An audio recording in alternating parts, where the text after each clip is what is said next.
Welcome back to In His Perfect Image podcast.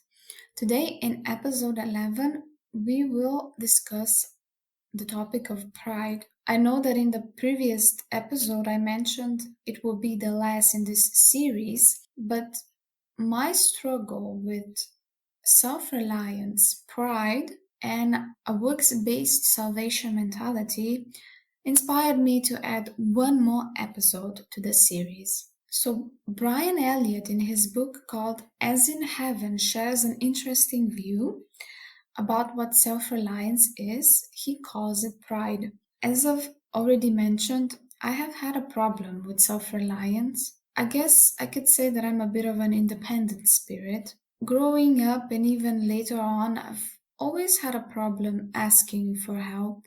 Or at least lately, I've noticed that it's not been as easy as it was before. And behind that, I believe, is just all the years and all the situations and circumstances where I have been rejected and not giving the option of receiving that help when I did ask. Either way, self reliance is, as Mr. Elliot mentions, pride, and it can lead to a works based salvation mentality. We may begin to believe that salvation is works related. We all know, though, that works cannot lead us to salvation. Salvation is merely faith based. Per Craig Hill, pride can manifest in two ways. It can manifest as arrogance, or it can manifest as self pity, right?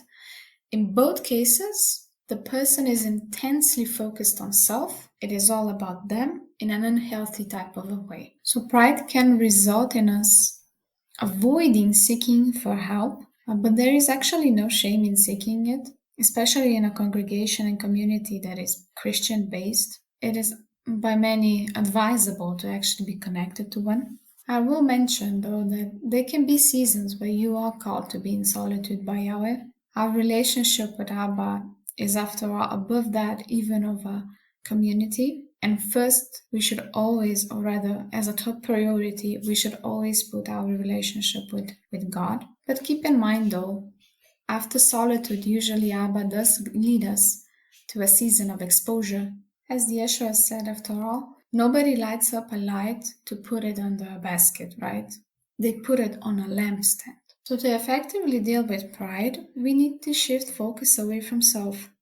We need to shift focus towards others and how potentially we could serve them, how we can bless them. You will see if we actually do so, things start to fade away. The worry, the self-pity, and a supernatural peace comes upon you. And that will truly be all for this series. Thank you so much for being part of this series. To read more, you're welcome to join me on the blog. Until next time, Shalom.